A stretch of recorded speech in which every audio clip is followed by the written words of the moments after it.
So our next topic is in the chapter of disease of nervous system. In this, a care of patient with the stroke at home.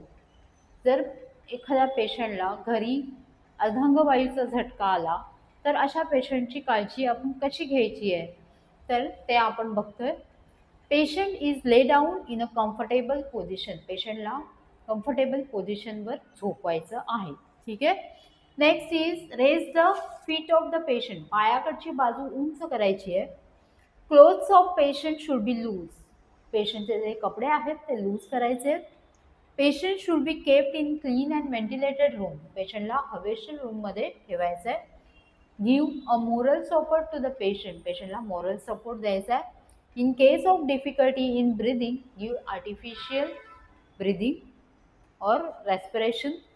जर पेशंटला difficulty होत असेल श्वासोच्छ्वास घ्यायला तर अशा पेशंटला आर्टिफिशियल रेस्पिरेशन द्यायचे. Give regular dose of the medicine as prescribe. जर पेशंटला काही हायपरटेन्सिव्ह मेडिसिनचे ड्रग्स वगैरे चालू असतील तर असे मेडिसिन्स लवकरात लवकर द्यायचे. Carry the patient to a therapeutic centre for some therapies. जर पेशंटला काही थेरपीज ॲडवाईज केलेल्या असतील तर अशा पेशंटला थेरपॅटिक सेंटरला घेऊन जायचं आहे. जर पेशंट जास्तच सिव्हिअर कंडिशनमध्ये असेल, काही सिरियस कंडिशनमध्ये असेल तर अशा पेशंटला लवकरात लवकर हॉस्पिटलला शिफ्ट करायचं आहे. ठीक आहे. So care of patient with a stroke at home. अर्धांगवायूचा झटका आलेल्या पेशंटला घरी एका कम्फर्टेबल रूममध्ये, व्हेंटिलेटेड रूममध्ये झोपायचं आहे. In comfortable position. पेशंटला मॉरल सपोर्ट द्यायचा आहे. पायाकडची बाजू उंच करायची आहे. ओके. पेशंटला काही मेडिसिन्स चालू असतील hypertensive, okay, anti hypertensive medicines द्यायचे आहेत जर चालू असतील तर, किंवा कुठल्या अजून मेडिसिन्स पेशंटला आधीपासून पॅरालायसिसचा प्रॉब्लेम आहे तर पेशंटला काही मेडिसिन चालू असतील तर हे मेडिसिन लवकरात लवकर द्यायचे. जर पेशंटची कंडिशन खूपच डिफिकल्ट असेल तर अशा पेशंटला हॉस्पिटलला रेफर करायचं आहे. डिफिकल्टी असेल ब्रिदिंगसाठी तर आर्टिफिशियल रेस्पिरेशन द्यायचं आहे आणि लवकरात लवकर ॲम्ब्युलन्सला कॉल करून पेशंटला रेफर करायचं आहे. ठीक आहे. जर पेशंटला काही थेरपीटिक चालू असतील तर अशा पेशंटला थेरपॅटिक सेंटरला देऊ त्याला काही थेरपीज द्यायच्या आहेत. ठीक आहे. हा अर्धांगवायूचा झटका आलेल्या पेशंटला वेगवेगळे एक्सरसाइज सांगितल्या जातात. घरच्या घरी रेंज ऑफ मोशन एक्सरसाइज सांगितल्या जातात. ज्या ऑर्गन पॅरालायटिक झालेला आहे अशा ऑर्गनसाठी वेगवेगळ्या एक्सरसाइज आहेत. ओके. जसं चेहऱ्याला पॅरालायसिस झालेला असेल, ओके, तोंडाने जर सरळ बोलता येत नसेल किंवा चावता येत नसेल तर अशा पेशंटसाठी तोंडाचे एक्सरसाइज असतात. मोठ्याने आ करा किंवा गाल फुगवा, अशा वेगवेगळ्या एक्सरसाइज सांगितल्या जातात. जर हातापायाला पॅरालायसिस झाला असेल तर हातापायाच्या एक्सरसाइज आहेत. With the help of assistant हे एक्सरसाइज करून घ्याव्या लागतात कारण पेशंट स्वतःहून मुवमेंट नाही करू शकत. सो यासाठी एका असिस्टंटची गरज असेल. जर फिजिओथेरपिस्ट असेल तर फिजिओथेरपिस्ट करून घेतील आणि घरी जर असेल पेशंट तर घरी तुम्हाला या फिजिओथेरपिस्टकडून एक्सरसाइज शिकून घ्यायचे आहेत आणि ते घरी ॲटलिस्ट दिवसातून 2 वेळा तरी पेशंटकडून या एक्सरसाइज करून घ्यायच्या आहेत. ठीक आहे. सो नेक्स्ट हे आज आपण बघितलं care of patient with a stroke at home.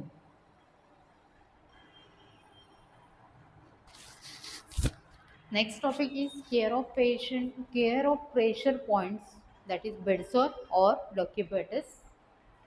So हे बेडसोर आपल्याला कोणत्या कोणत्या पर्सन्समध्ये कोणत्या कोणत्या केसेसमध्ये दिसू शकतात, कोणत्या कोणत्या केसेसमध्ये हे होण्याचे चान्सेस असतं. फर्स्ट आहे ओबेस पेशंट, जे जास्त वेळ बेडरिडन आहे. पॅरालायटिक पेशंट, व्हेरी थिन और weak patient. Oedema all over the body. जर इन्फ्लमेशन असेल, एडिमा असेल तर अशा पर्सनमध्ये बेडसोर होण्याचे चान्सेस वाढतात. Diabetic patient, malnourishment, the patient is confined on the bed for long time. जसं कोमा पेशंट आहे, कोमा स्टेजमध्ये गेलेला पेशंट, किंवा काही सर्जरी, मेजर सर्जरी झालेली आहे तर अशामध्ये पेशंटला बेडसोर होण्याचे चान्सेस खूप जास्त वाढतात. ठीक आहे. Signs and symptoms are redness and hotness, painful and discomfort feeling over the site of bedsore, inflammation at the site, bedsore sites may appear blue और रेड. ही जी बेडसोरची साईट आहे ही ब्ल्यू और रेड दिसून येते. ओके. पहिलं तर ही साईट असते ती reddish होते. ओके. इन्फ्लमेशन वाढतं, हॉट होते म्हणजे ती जागा तुम्हाला गरम लागेल आणि त्यानंतर हळूहळू त्याची सुपरफिशियल स्किन आहे ती निघायला सुरुवात होते. ओके. सुपरफिशियल स्किन निघाली की त्याला इन्फेक्शन होण्याचे चान्सेस असतात. थोडं इन्फेक्शन झालं की हा अल्सर डीप होत जातो. ओके. खालचे टिश्यूज सेल पण इन्वॉल्व होतात. कधी कधी मसल्स पण यामध्ये इन्वॉल्व होतात, कधी कधी बोन्स पण इन्वॉल्व होतात. एवढी मोठी जखम होण्याचे चान्सेस असतात. ओके. सो याला ट्रीटमेंट काय आहे? Care of this how to treat this type of bed sores. Daily inspection of the pressure points. वेगवेगळे प्रेशर पॉईंट्स असतात आपल्या शरीराला. जसं पोझिशन असेल पेशंटची त्याप्रमाणे प्रेशर पॉईंट्स इन्वॉल्व होतात. जर पेशंट सुपाईन पोझिशनमध्ये असेल म्हणजे पाठीवर झोपलेला पेशंट असेल तर अशा पेशंटचा ऑक्सिपिटल रिजन हा पाठचा भाग डोक्याचा, देन स्कॅपुला हे जे खांद्याचे पाठचे भाग आहेत ते, सॅक्रल रिजन म्हणजे माकड हाड आणि एल्बोज आणि अँकल हे भाग इन्वॉल्व होतात. मी हे सर्व तुम्हाला नेक्स्ट ॲज पिक्चर फॉर्ममध्ये मी परत ग्रुपवर पाठवेन. ठीक आहे. Pressure points in different positions. Lying in sideline position. जर साईडलाईन पोझिशनमध्ये लॅटरल पोझिशनमध्ये जर पेशंटला खूप वेळ झोपवलेलं असेल तर इयर्सचे हे पिना आहेत हे इथे जखम होण्याचे चान्सेस असतात. किंवा ॲक्रोमल प्रोसेस ऑफ शोल्डर, ही जी शोल्डर आहे लॅटरल भाग हा यामध्ये जखम होण्याचे चान्सेस असतात. रिब्स म्हणजे हा छातीकडचा भाग लॅटरल भाग, रिब्स, देन इलियाक पोर्शन हा जो उपरचा हिपचा पोर्शन आहे तिथे, knee portion and the ankle joint तिथे बेडसर होण्याचे चान्सेस हे लॅटरल पोझिशनमध्ये असतात. ओके. इन प्रोन पोझिशन जर पोटावर झोपलेला असेल पेशंट खूप काळापर्यंत तर अशा पेशंटचे इयर्स, चीक गालाकडचा भाग, then acromial process, then breast and knees, peritoneal area म्हणजे पोटाकडचा भाग आणि गुडघ्याकडचा भाग इथे बेडसर होण्याचे चान्सेस असतात. सो प्रत्येक वेगवेगळ्या पोझिशनमध्ये वेगवेगळे भाग इन्वॉल्व होतात बेडसोरसाठी. ओके. सो मी हे पिक्चर फॉर्ममध्ये तुम्हाला ग्रुपवर पाठवेन. How to care this type of patients. पेशंटची ज्या पेशंटला बेडसोर होतो तर अशा पेशंटची केअर कशी घ्यायची आहे? Daily inspection of the pressure point. हे जे प्रेशर पॉईंट्स आहेत त्याचे डेली इन्स्पेक्शन झालं पाहिजे. किंवा 2 to आवरली पेशंटची पोझिशन चेंज झाली पाहिजे. जर पेशंट कंटिन्यू बेडरिडन असेल तर पेशंटची 2 आवरली पोझिशन चेंज झाली पाहिजे. ओके. जर डॉक्टरच्या काही स्पेशल ऑर्डर असेल जसं इन स्पाईन सर्जरीमध्ये पेशंटला काही मुवमेंट्स द्यायच्या नसतील तर अशा पेशंटमध्ये आपण पोझिशन नाही देऊ शकत पेशंटला. ठीक आहे. Then keep the patient dry and clean. Patient झोपलेला जी जागा आहे ती ड्राय अँड क्लीन ठेवायची प्रयत्न करायचा. जर पेशंटच्या कमरेखाली जर ओलसरपणा ठेवला किंवा पेशंट युरिन पास केलेली असेल तर पेशंटचं डायपर चेंज केलेलं नसेल तर अशा केसेसमध्ये काय करायचं आहे, लवकरात लवकर पेशंटला क्लीन अँड ड्राय करायचं आहे. नाहीतर अशा वेळेला मायक्रो ऑर्गॅनिझम्स वाढून तिथे बेडसर होण्याचे चान्सेस जास्त वाढतात. ठीक आहे. Change the position of the patient after every 2 hourly. Use a bed cradle of in to save the patient from weight of the blanket.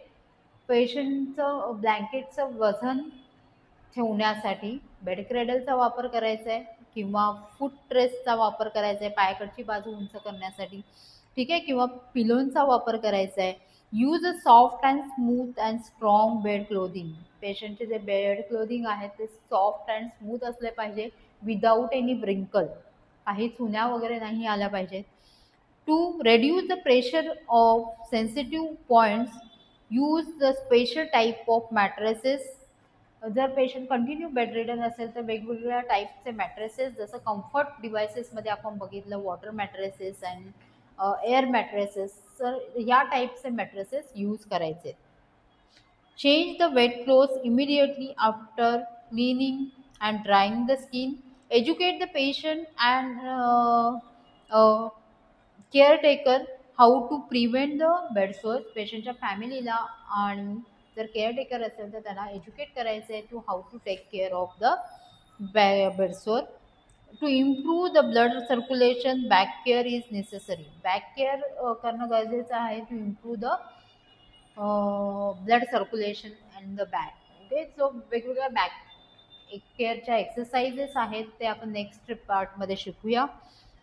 Cleaning and applying the talcum powder, gently massaging in case of bed sore, properly treat the ulcer by using antibiotics and antiseptics lotions. Okay, so जेव्हा bedsore झालेला असतो तर अशा पेशंटला काय काय करायचे, आपल्याला कम्फर्ट डिव्हायसेस यूज करायचे, म्हणजे पेशंटचं जे प्रेशर पॉईंट्स आहेत तिथे प्रेशर पडू नये याची काळजी घ्यायची आहे. पेशंटची पोझिशन आहे ती रेग्युलरली चेंज करायची आहे.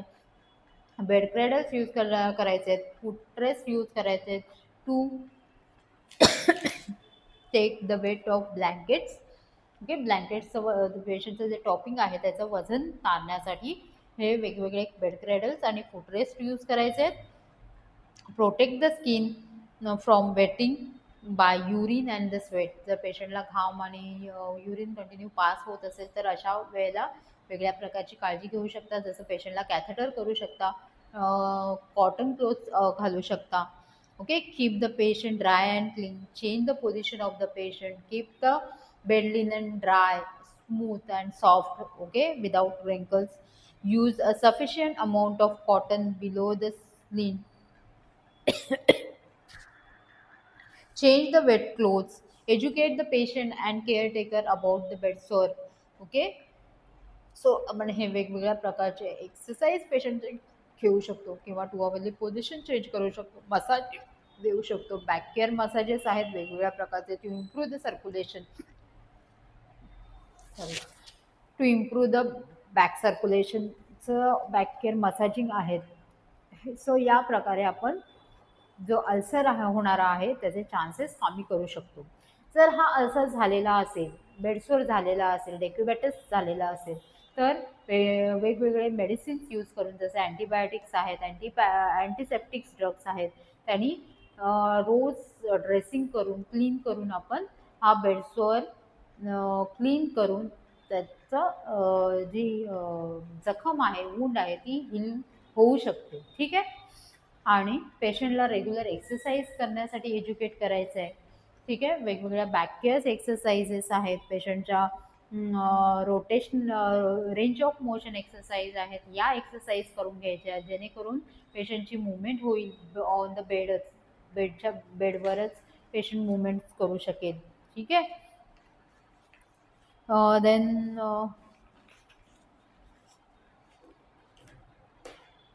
use a cotton clothes, use a smooth and clean bed linen. Okay, so आज आपण बघितलंय care of pressure points means bedsore or decubitus. So यामध्ये आहे वेगवेगळ्या प्रकारचे जे अल्सर आहेत जे बेडरिडन पेशंटमध्ये होतात. मोस्टली या कोणत्या कोणत्या केसेसमध्ये बेडसोर होऊ शकतात, ओबेस पेशंटमध्ये, पॅरालायटिक पेशंटमध्ये, व्हेरी वीक अँड थिन पेशंटमध्ये, inflammation or oedema all over the body, diabetic patients आहेत, malnourish patients, the patient is confine on the bed for long time. So अशा केसेसमध्ये बेडसोर होण्याचे चान्सेस भरपूर जास्त असतात. The pressure points are the points on the skin of the patient which may be become ulcerated. So bedsore म्हणजे काय, जी ulcerated part आहे, अल्सरेटेड स्किन होते to continuous pressing against the bed. जर बेडवर खूप लाँग पिरियडपर्यंत झोपून राहिलेला पर्सन असेल तर अशामुळे हा अल्सरेटेड पार्ट निर्माण होतो जिथे सर्क्युलेशन थांबून जातं. ओके, सो वेगवेगळ्या पोझिशनमध्ये वेगवेगळ्या पॉईंट्स असतात बेडसोरचे, जसं लाईंग डाऊन मीन्स सुपाईन पोझिशनमध्ये occiput area, scapula, sacral region, hips and elbows, In sideline position, ears, acromial process of the shoulder, ribs, greater trochanter of hips, knee, joint, ankle joint. Okay. In prone position, ear, cheeks, acromion process of the shoulder, breast, in women, peritoneal area, knees, etc. Okay. हे pressure point वेगवेगळ्या पोझिशनमध्ये येऊ शकतात. Science and symptoms काय असणार आहेत? Redness and hotness, painful and discomfort feeling at the site of sore. The bed sore sites may be cold to touch. Inflammation at the site of sore. The bed sore sites may appear blue or red. Care and treatment of bed sore, daily inspection of the pressure point for detection of redness or sore, keep the patient dry and clean, changing the position of the patient every 2 hourly, use bed cradles to save the patient from wet of the blanket, protect the skin of the patient by applying talcum powder, protect the skin from wetting of urine and the sweat, use soft, smooth and strong clothing, cut nails of the patient to prevent injury from scratching of the skin, to reduce the pressure on sensitive points, use a special type of mattresses such as air mattress and water mattress, use sufficient amount of cotton clothes to reduce the pressure on the pressure points, use pillow, cushions, rings, etc. You change the wet clothes immediately after cleaning and drying the skin. Educate the patient and caretaker how to prevent a bed sore. To improve the blood circulation at the back, give back care exercises, give back care massages by cleaning and applying the talcum powder. In case of bed sore, properly treat the ulcer by using antibiotics and antiseptics.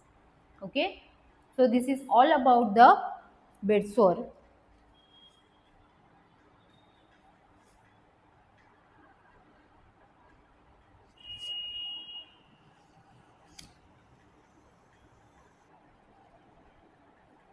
So our next topic is back care.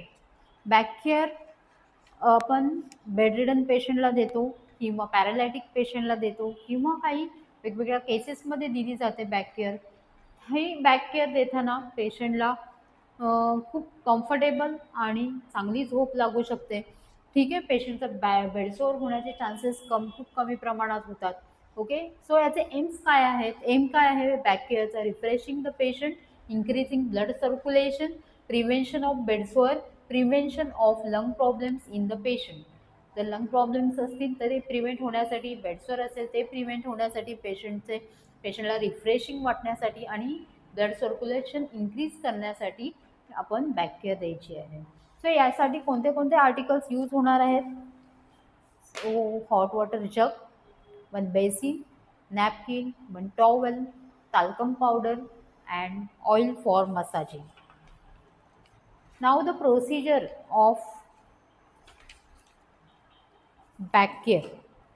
Explain the procedure to the patient.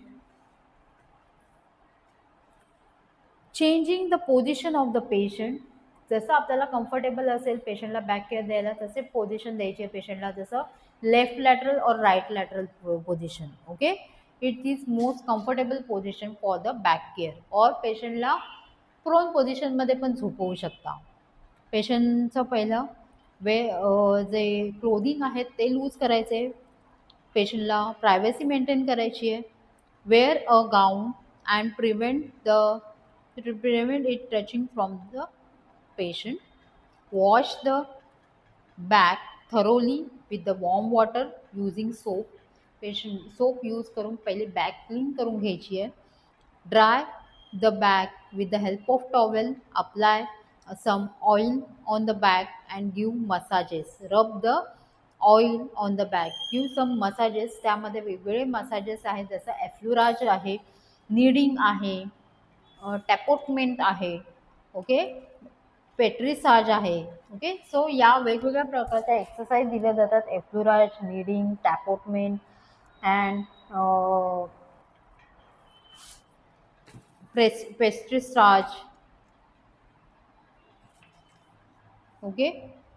या frictional exercises आहेत. This is tapotement. Okay. या वेगवेगळ्या प्रकारच्या exercise massages द्यायचे आहेत पेशंटला, जेणेकरून पेशंटला रिफ्रेश वाटेल. Dry the back with the help of towel. रब the oil on the back. Rubbing should be done for 3 to 5 minutes. There should be rubbing on the pressure points. Apply a powder, cover the patient with the clothes and give comfortable position. Okay. Back care आपण का करतो? पेशंटला refresh वाटण्यासाठी, to increase the blood circulation at the back, then for to prevent the bedsore, prevented lung problems of the patient. So यासाठी आपण back care देतो. Back केअरसाठी कोणतेही आर्टिकल्स यूज होत आहेत? Use the articles like hot water jug, basin, towel, napkin, kidney tray, talcum powder, oil and soap. Okay.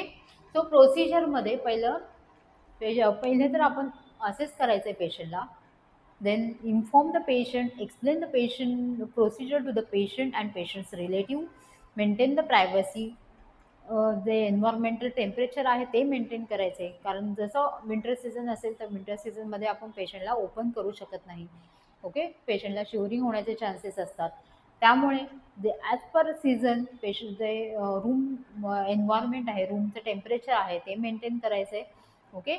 पेशंटला privacy द्यायची आहे, त्यानंतरच पेशंटला ओपन करायचं आहे.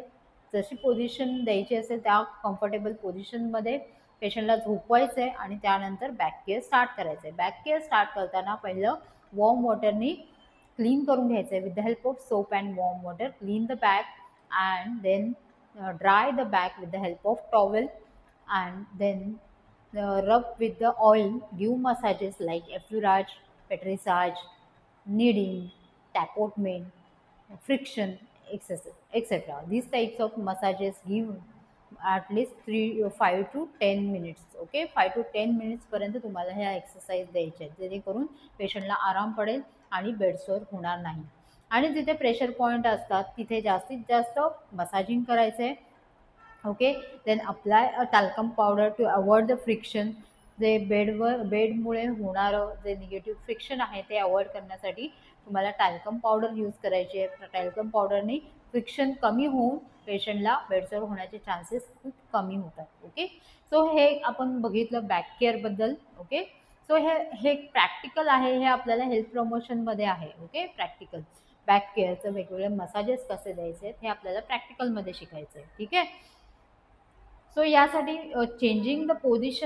changing the position periodically after every 2 hours is necessary for early recovery of the patient. So पेशंटची early recovery, लवकरात लवकर रिकव्हरी करायची असेल तर 2 आवरनी पोझिशन चेंज करायचे आहेत. Patients develop many problems such as bedsore. By lying continuously on the bed the patient feels better with the changing of position. पेशंटच्या 2 आवरनी position change केली तर पेशंटलाही चांगलं वाटतं. All the limbs or the organs of the body must be in a comfortable position. Patient स्वतःहून position change करू शकत नाही, अशा वेळेला आपण त्याला कम्फर्टेबल पोझिशन द्यायची आहे. Changing the position is a type of exercise for the patient. आपण जेव्हा पेशंटच्या पोझिशन चेंज करतो तेव्हा पेशंटच्या वेगवेगळ्या ऑर्गन्सचे, लिम्सची, अपर लिम्स अँड लोअर लिम्सचे मुवमेंट होत असतात. ओके. सो या मुवमेंट्स म्हणजे एक प्रकारचे एक्सरसाइज आहे. Blood circulation improve and muscles get stronger by changing the position. Blood circulation जेव्हा आपण बॅक केअर देतो तेव्हा ब्लड सर्क्युलेशन इम्प्रूव्ह होतं आणि पेशंटला बेडसोअर होण्याचे चान्सेस खूप कमी होतात. Pillow may be placed beneath of the head and back of the patient. After some time, the patient may be laid on his belly by turning the head to one side. Pillow may be placed beneath of the legs. जर पेशंटला prone position दिली असेल तर पोटाखाली आणि पायाखाली पिलो ठेवायचे, जेणेकरून त्यांचं weight bearing कमी होईल. ओके. सो ह्या सर्टन गोष्टी आहेत त्या लक्षात ठेवायच्या आहेत. ॲक्टिव्ह अँड पॅसिव्ह एक्सरसाइज करायच्या आहेत पेशंटच्या. ओके. म्हणजे रेंज ऑफ मोशन एक्सरसाइज, जसं shaking of the head, shaking of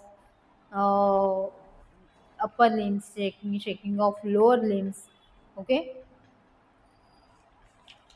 then moving off the head, rotating the shoulders, scratching the back, and eating, bathing, shaving, exercise on the bed. Okay, so पेशंटला exercise शिकवायच्या आहेत, walking exercise with the help of walker.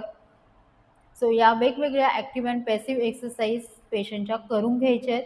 Okay, in case of paralytic patient. The points to remember during exercise, the patient should wear a loose clothes. पेशंटच्या जेव्हा तुम्ही exercise घेता तेव्हा काही points लक्षात ठेवायचे, जसं patient should wear a loose clothes, room of the patient should be ventilated, exercise should be done according to the standing orders of the doctor.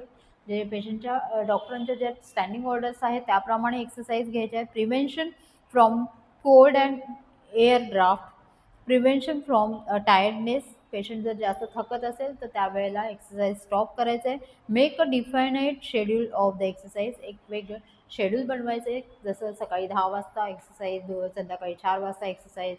Okay, so याप्रमाणे टाइम टेबल बनवायचं आहे. Passive exercise should not be done forcefully. जर passive म्हणजे असिस्टंटकडून करून देणाऱ्या exercise, त्याला बोलणार passive exercise. तो या ज्या एक्सरसाइज आपण पेशंटकडून करून घेत असतो, आपण स्वतःहून त्याचा हात जर वरती होत नसेल तर आपण त्याला फोर्सफुली हात वरती करायचा नाही. सो जेव्हा passive exercise should not be done forcefully.